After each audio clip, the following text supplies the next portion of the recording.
안녕하세요. 전주남문교회 친구들, 임예솔 목사입니다.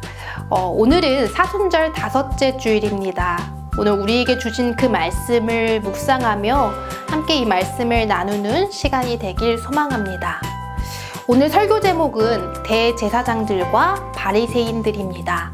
오늘 우리에게 주신 말씀은 요한복음 11장 47절에서 53절 말씀입니다. 다 같이 합독하겠습니다. 이에 대제사장들과 바리새인들이 공회를 모으고 이르되 이 사람이 많은 표적을 행하니 우리가 어떻게 하겠느냐?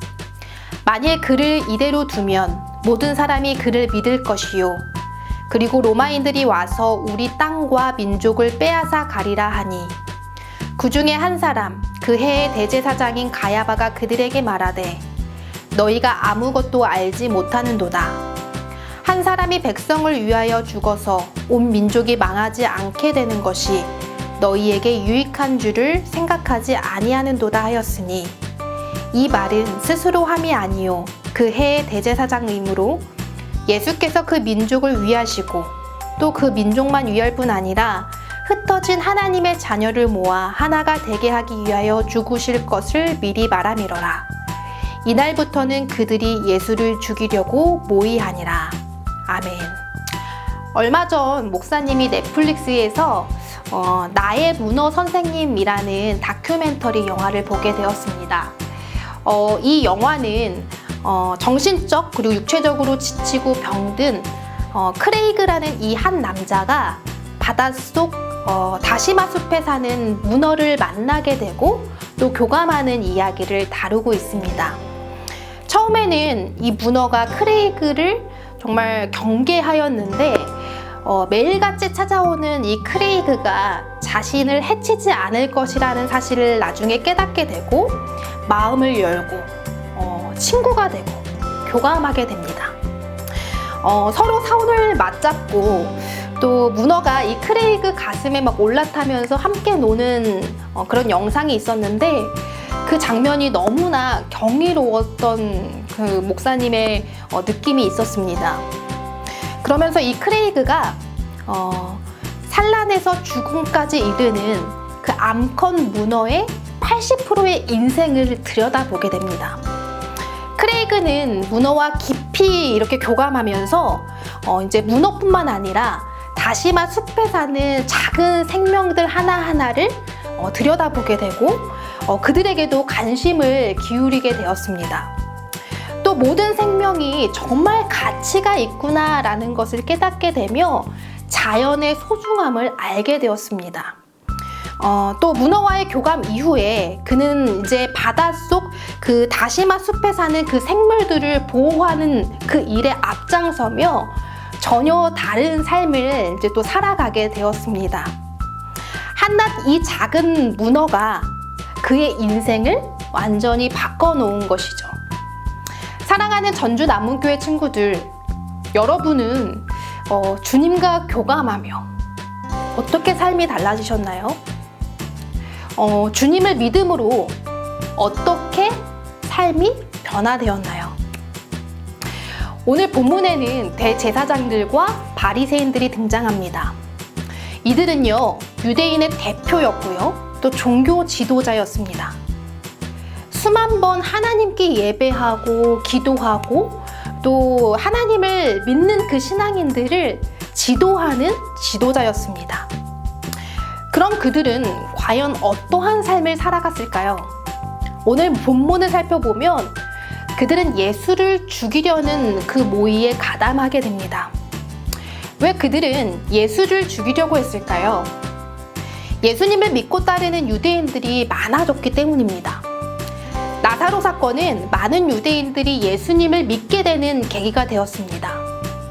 예수님의 제자인 마리아의 오빠가 죽게 되었고 이 오빠가 죽은 지 나흘이나 됐습니다.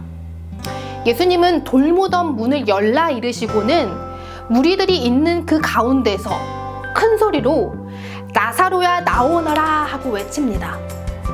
그리고 이 예수님의 외치는 소리에 정말 죽었던 이 나사로가 다시금 살아나는 그 기적 같은 일이 벌어지게 되었습니다.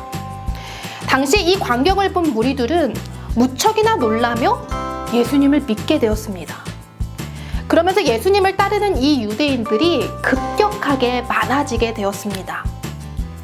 대제사장들과 바리새파 사람들은 많은 유대인들이 예수님을 믿고 따르는 것이 너무나 불편했습니다. 왜냐하면 그들은 강대국 로마를 너무나 두려워했기 때문입니다. 그들은 예수가 무리 앞에서 표징을 행한 이 사건을 논의하기 위해서 산헤드린을 소집하게 되었습니다. 산헤드린은 당시 유대인들의 최고 의결기관인 공의회였습니다. 이 공의회는 바리새인, 사두개인, 또 서기관, 장로 등 백성들의 대표들로 구성되어 있었습니다. 이 공의회는 바리새인, 사두개인, 서기관, 장로 등 백성들의 대표들로 구성되어 있었고 입법과 사법을 총괄하는 최고의 정책 의결 기구였습니다. 그러나 당시 로마 체제 안에 있었기 때문에 모든 사안들을 다 다룰 수는 없었습니다. 특별히 정치적인 문제 이런 것들은 오직 로마의 권한, 로마의 소관이었던 것이죠. 그들이 의결할 수 있는 범위는 오직 로마 체제 안에서만이 가능했습니다. 요한복음 11장 49절을 살펴보면 대제사장 가야바를 소개하며 그 중에 한 사람, 그 해의 대제사장이라고 말합니다. 즉 대제사장조차 로마 눈에 거슬린다고 하면 언제든 파면받을 수 있는 그런 위험에 처해 있었다는 사실을 이 본문을 통해 우리는 알게 됩니다. 그런 상황에서 예수님은 죽은 나사로를 살리는 엄청난 일을 하시게 됩니다. 신의 영역인 죽은 자를 살리는 이 일을 예수님은 많은 무리들이 있는 가운데서 나타내 보이셨습니다. 이로 인해 많은 사람들은 예수님을 하나님의 아들로 믿게 됩니다. 당시 유일하게 신의 아들로 불림받을 수 있는 사람은 오직 로마 황제뿐이었습니다. 근데 로마 황제 외에 하나님의 아들, 신의 아들 예수님이 나타나니 로마 입장에서는 이것이 로마에 대한 저항하는 세력, 정치 문제로 여겨질 수 있는 부분이었습니다. 대제사장과 바리새인들은 예수 운동을 가만히 둘 수 없었습니다. 왜냐하면 예수님은 유대인이었고 또 그를 믿고 따르는 수많은 무리들 또한 유대인이었기 때문입니다. 이 때문에 로마가 단순히 예수 한 사람으로 제거하는 것으로 끝나는 것이 아니라 그 화살이 유대인에게까지 확장될 것을 그들은 염려했습니다. 요한복음 11장 48절에서는 공의에 모인 사람들이 이렇게 말하고 있습니다. 만일 그를 이대로 두면 모든 사람이 그를 믿을 것이요. 그리고 로마인들이 와서 우리 땅과 민족을 빼앗아 가리라 하니. 미꾸라지 한 마리가 연못 전체를 다 흐리듯이 유대인의 대표들은 예수 한 사람으로 인해서 유대인 전체가 큰 위험을 당할 수 있겠다라는 생각을 들었습니다. 사실 그들이 더 두려웠던 것은 자신들의 권력과 자리까지 위협받을 수 있겠다라는 생각 때문이었습니다. 민족을 걱정하는 그 배후에는 자신들의 안위를 걱정하는 그 마음이 더 크게 자리 잡고 있었던 것이죠. 이 같은 걱정과 두려움 때문에 그들은 공의회 회의에서 예수를 죽이기로 결정합니다. 하나님은 이집트의 노예로 있던 이 이스라엘 백성들을 해방시킨 해방자였습니다. 그들에게 살아갈 터전을 허락하시고 완전한 자유를 주신 분이었습니다. 그러나 그런 하나님을 믿고 사는 대제사장들과 바리새인들은 유대인들의 대표이며 또 종교 지도자였음에도 불구하고 전혀 다른 신앙 양상을 보여주었습니다. 철저하게 로마의 힘과 권력에 굴종하며 살아갔습니다. 식민주의에 갇혀서 약육 강식을 당연하게 받아들였습니다. 패배의식 속에서 더 이상의 해방과 자유를 갈망하지 않았습니다. 그리고 그 속에서 자신들의 유익과 자신들의 안위만을 바라며 살아갔습니다. 그들은 오랜 시간 기도했고요. 또 예배했고 주님을 따른다고 고백하며 나아갔지만 정작 그들의 삶을 면밀하게 살펴보면 주님과 깊이 교제하고 교감했는지 의심하게 됩니다.